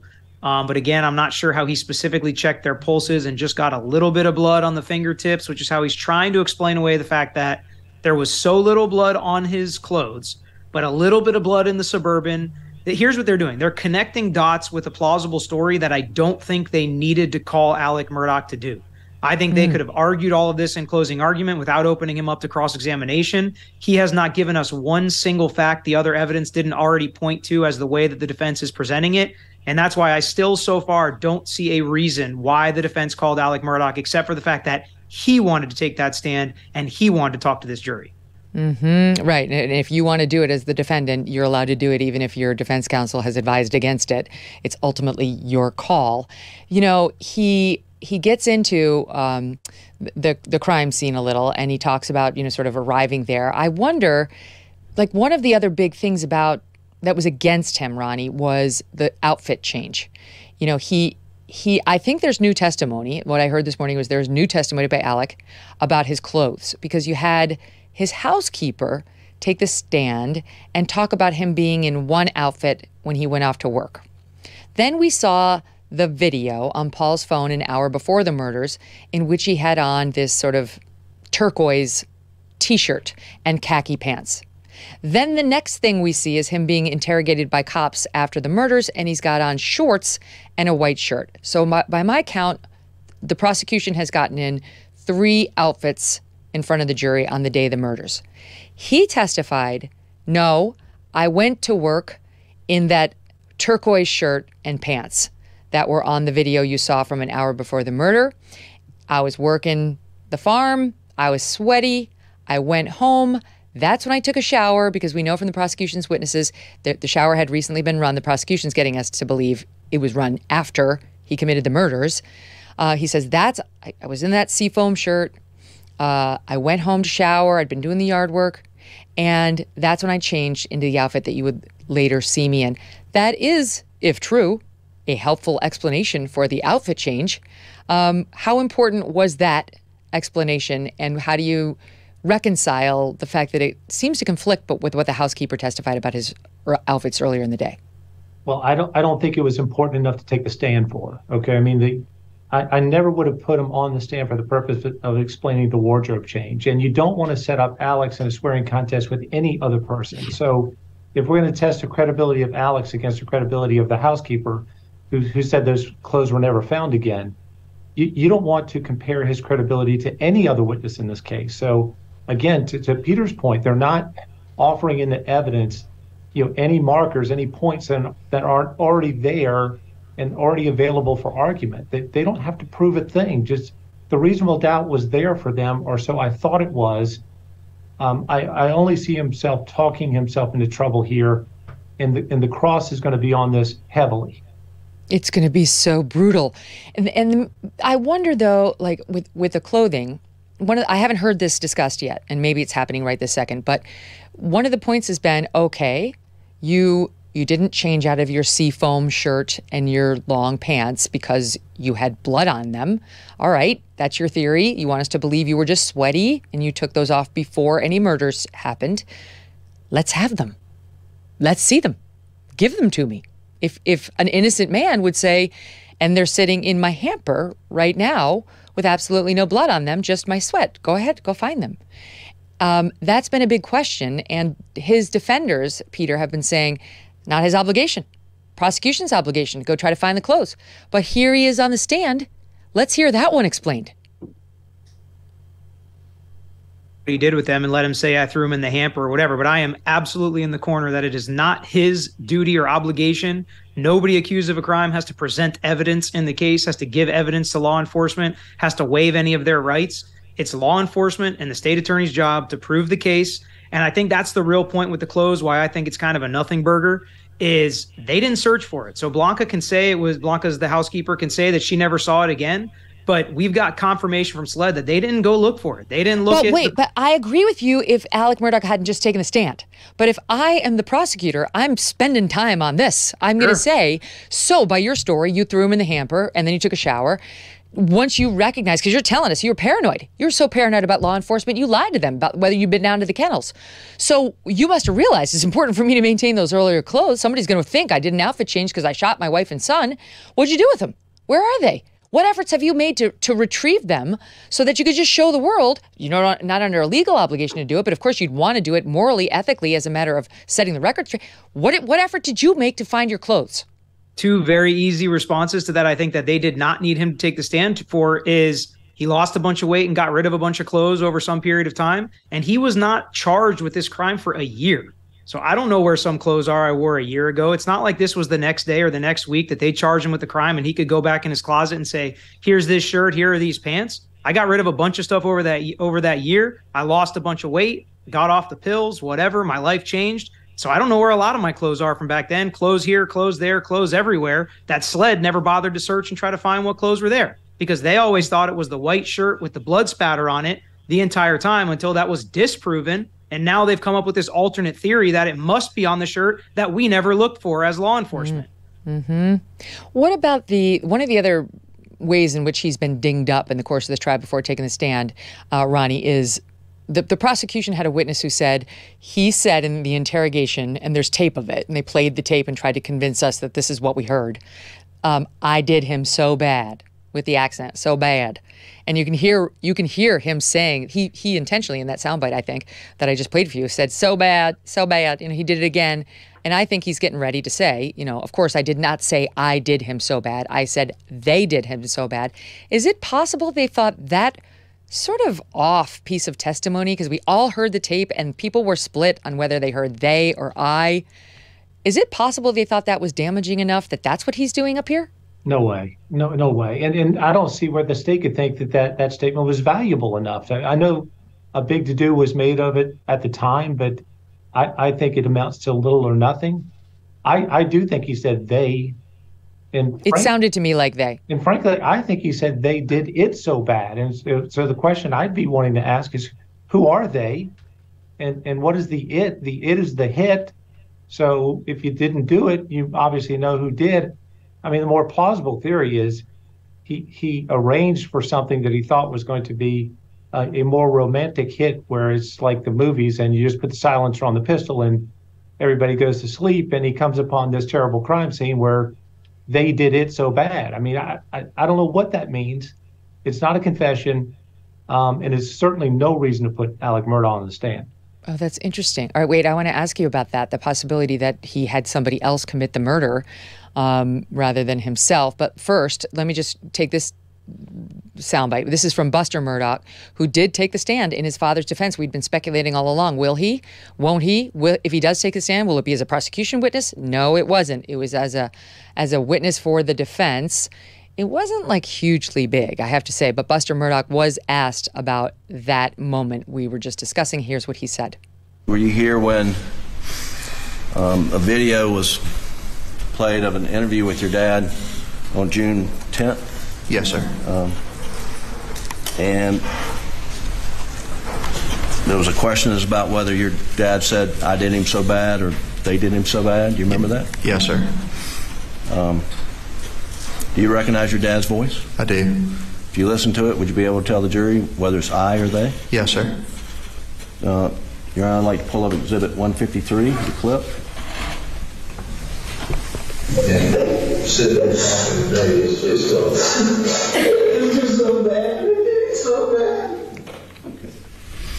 What did your dad say? Said they did him so bad.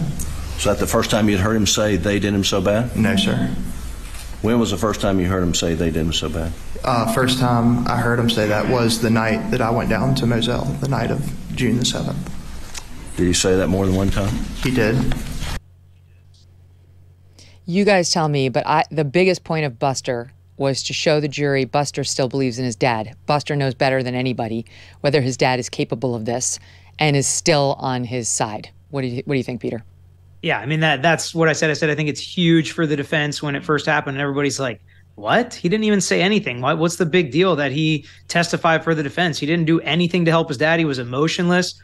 Said, I'm old enough to remember at the beginning of the trial when a lot of us were discussing, is he going to testify for the state? Is he going to testify to defense? Is he going to sit behind the state? Is he going to sit behind the defense? Who's he supporting? The fact that he was a witness for his dad, clearly does not believe his dad did this, I think was a huge win for the defense, even though not a ton came out of his testimony. I agree with you. It wasn't all that impactful. It got a couple of points across, but the overall theme that he still supports his dad and does not believe his dad did this. He saw his dad the night of, right after it happened. He spoke to his dad after the murders occurred while his dad was driving to his grandmother's house, and he seemed totally normal. And then he was with his dad the days following. I think that was important for the defense that he came and just testified at all to support his dad. All right, I'm going to take a quick break, but when we come back, I want to talk about what Alec Murdaugh says the story is of that night. He told the story. He is now on record as having said exactly what happened in the house that night. It was all very matter of fact, very normal evening, clearly trying to show this jury like nothing unusual was amiss.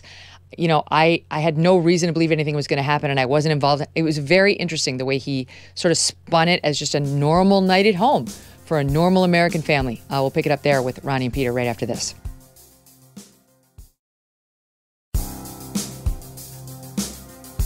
So this is the interesting thing, Peter, is he's now, and he's the only person who can do it, telling us the story of what allegedly happened that day.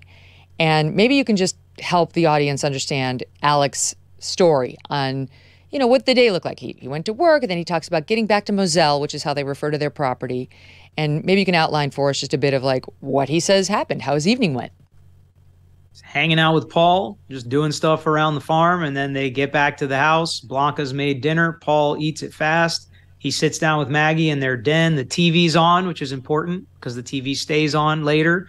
When we had the audible expert about how he couldn't hear the gunshots, he makes sure to let us know the TV's on.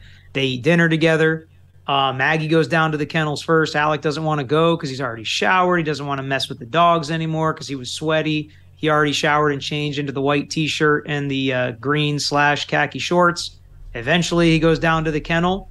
He is there at 8:44, which we have video proof of, but then he leaves immediately after, goes back to the house, and he tries to fit in, I think, some of the story that he's already told SLED, which we know is not true, that he lays down on the couch, maybe dozed off for a couple minutes, and then he leaves shortly after 9 o'clock, drives straight to Mom's house, hangs out with Mom for a while, drives straight back, finds the bodies, calls 911. And again, it's easy to explain on direct that, you know, I was on 911, I was checking pulses, doing stuff with the bodies, but I think the state is going to nitpick over how many seconds he had to actually check the pulse for when he called 911, when he told them he's already checked the pulse. He didn't say, I'm actively doing this stuff.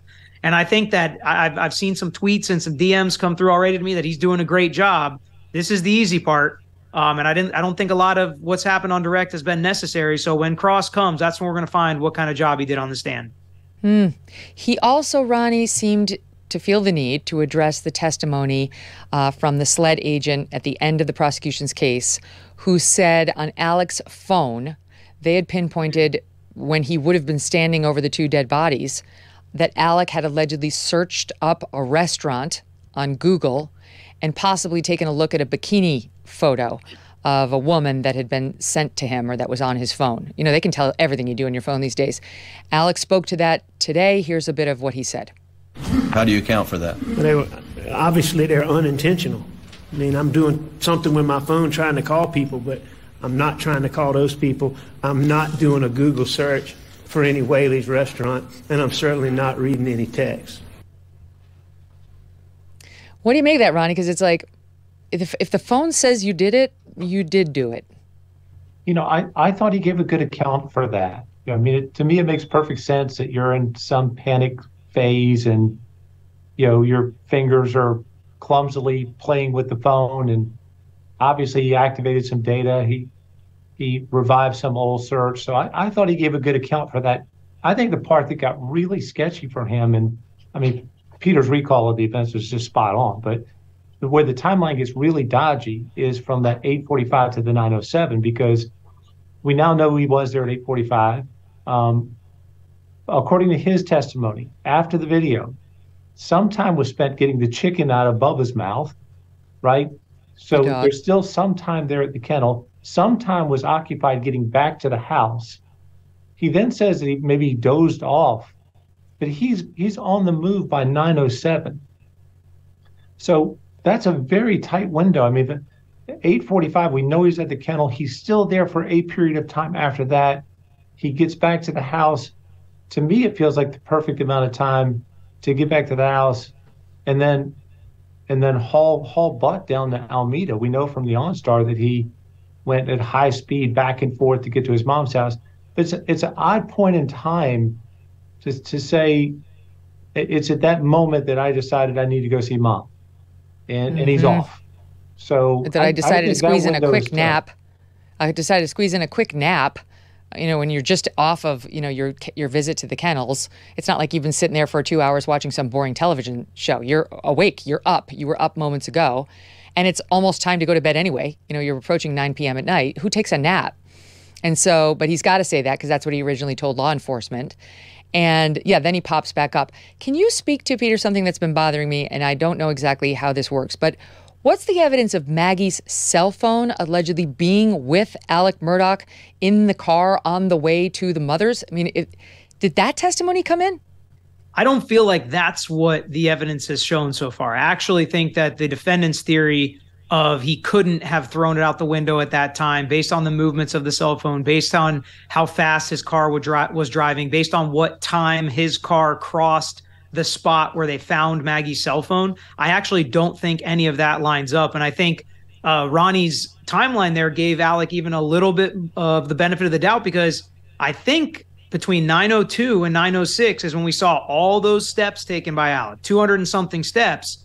But Ronnie's kind of given him until 9:07 before he left for mom's, which is true. But what was he doing from 9:02 to 9:06? He was not napping. Where was he walking? Things like that, I think he's going to have to explain. Where were you? You obviously weren't sitting on the couch dozing off. Did it take you 270 steps to walk to the car? That doesn't make sense. So I think he's going to have to answer all of those questions. But one other thing, Ronnie and I seem to be in lockstep. We haven't talked about this before. The only thing I would push back a little bit on if I was the defense is I don't think he sped to and from mom's. I think the fact that it took him 16 minutes on the way there and 18 minutes on the way back, and when SLED did a test drive, it took them 17 minutes. It's more likely he was passing a car or going faster and slower, but it took him about the right amount of time to get to mom's and back. So I think each side has a lot of good arguments with this evidence, which is why I felt like it was a mistake for him to take the stand. Because the OnStar shows that he went at least 80 miles an hour in the car, Correct. But that could be in a moment. We all know when you're trying to pass another car, you put it into a different gear and then you slow back down. All right, so if we go with that timeline, 8:44, he's on the tape. We know he was at the kennels at 8:44, and then you say the story is that he then had to deal with getting the chicken or the guinea or whatever it was out of the dog's mouth. So that eats up another minute or two, and then he goes back to the home. Then he allegedly lays down. We don't know exactly. Lies down. And then by 9:02, the fast footsteps start. We've got that too. The iPhone shows everything. So he's definitely moving around. So 8:44, let's call it 8:46, 8:47 by the time he's back home. So now you got, 13 minutes plus 2 after 9. That's 15 minutes to squeeze in your nap and then get up and start walking around super fast. That's his version, right? That's the best he could be stuck with right now. Which he didn't have to testify for us to get. I mean, they could have argued all that. He's literally given us no details that makes it more or less reasonable that that's what he did. What do you think, Ronnie? I agree 100%. If anything, he ate into that same timeline by volunteering that he spent some time with the chicken or the guinea or whatever it was. And he said he misstated it was 100 yards to the house. It's actually 1,100 feet. So maybe even more time to get back to the house. So that narrow window from 8:44 is even tighter. And it really dispels the idea that the guy could have sat down and taken a nap. I mean, that's completely not believable. The testimony from law enforcement, forgive me, from the defense witness, the so-called expert witness who, I don't know how much of an expert this guy was in actual forensics of a crime scene or firearms. It seemed to me they found a guy who they'd been using in another way, and the guy agreed to be their expert in this. And that's the guy who's couldn't be Alec Murdaugh because Alec Murdaugh is 6'4", and I think that this shooter was either 5'2" or 5'4", given the way the bullets entered the victims. But that guy, I think, is the one who testified, you couldn't necessarily hear the rifle, the shot of a shotgun back at the house. And correct me if I'm wrong, but Ronnie, the prosecution did not introduce any testimony on that. They probably didn't go there because they didn't want to know if it was, they just want people to assume you could hear a shotgun up at the house 1,100 feet away or whatever it was. But how important was that moment where he said, he gave Alec cover, that if he were in the house and if the TV were on and if he were snoozing or close to it, you might not hear these gunshots. No, that was definitely a defense win. The rest of his testimony, the 5'2" shooter theory, I mean, humans have knees, so that's completely without value. But, the decibel testing is pretty objective, and the methodology that they used sounded very reasonable to me. So it was an issue that bothered me about the case, that if you are at the house, and I accept that, how did you not hear World War III break out in the side yard? Well, they did a pretty adequate job of explaining that. And again, creating more reasonable doubt about the state's case. All the more reason, again, not to call Alex Murdaugh. The other thing they seem to be doing, Peter, is addressing whether he lured Maggie and Paul to the crime scene. Can you speak to that at all? Yeah, I think there's been some testimony of that. I don't feel like it's particularly something that is going to be probative in the jury's mind to prove that this proves that he did it. We've had some other testimony of other reasons Paul may have come because of the dealings with the sunflower plants or whatever they're doing on the farm. We had some testimony recently of Ms. Mixon, one of the caretakers, who called Alec and told him, you got to come see mom. And this was at 4:00. So at some point he found out he does have to go see his mom. And then he's talking to Maggie about that. But if Maggie wasn't going to be staying at Moselle, the dogs wouldn't have been there and the dogs were there. So I feel like there's been some testimony on both sides of that. But I think it's definitely going to be something that's in the state's mind to show that this was all planned. He was the only one that knew they were there. They weren't planning on going there but for that day. But then how does that fit in with the motive of everything's coming crashing down that day because he gets confronted with the check? What time exactly was he confronted with the check versus when he calls Maggie to show up? The state never put, in my opinion, a clean timeline of motive and getting them to Moselle at the right time to commit this crime, to then show up at mom's house to create this alibi. Instead, they've just kind of given conclusory statements about, oh, this is what happened. He lured them there. Financial motive was closing in, decided to kill them, and then create an alibi. And again, I think that goes just not the state attorney's fault or the attorney general's fault, but that goes to the investigation, that goes to SLED. They're just missing a lot of evidence. I'll challenge that a little because I thought they did a good job of establishing that he lured Maggie there. That the sister talked about how he got her there by saying, "I want you here to go visit." I can't remember which of the parents. Both of his parents were ailing, but I want you to come to visit the parents. And that the sister felt so bad, she cried on the stand saying, "I told her to do it." It's like the parent, you need to go. So that to me actually was persuasive. I'll say one other thing about the timeline. Before Alec, they put on a friend of Paul Murdaugh, and the prosecution got that guy to admit that Paul's schedule was erratic, that it was totally unpredictable, that you never knew where he was going to be.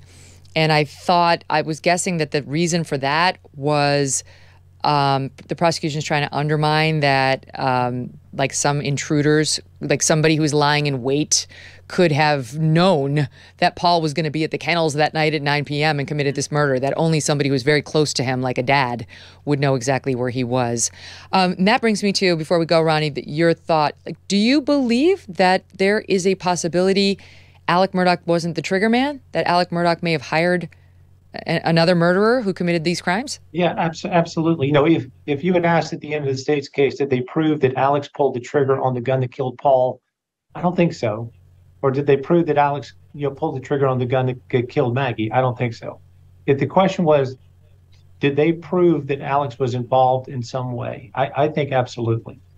That the absence of any other viable suspects, his presence at the kennels, his lies about being there, the fact that weapons from the house appear to have been used in the commission of the crimes, his association with drug dealers, his $50,000 a week habit, if he really had one. I mean, did he have involvement? Yes. Is he the trigger man? I don't know about that. I feel as you guys do that as compelling as the case is, and I do think he's guilty, it's my opinion, They've been doing a pretty good job of establishing reasonable doubt, especially with their attacks on SLED. And it's stunning to me that they would take this risk. I realize they had a couple things to explain, but it's just stunning. Ronnie, Peter, please come back. That was a great discussion. Really appreciate it. Thank you. Thanks. And we'll continue our coverage of this trial tomorrow. How will the cross-examination go? That's really the thing to keep your eye on. We will soon find out, and we'll have it covered for you on the next program.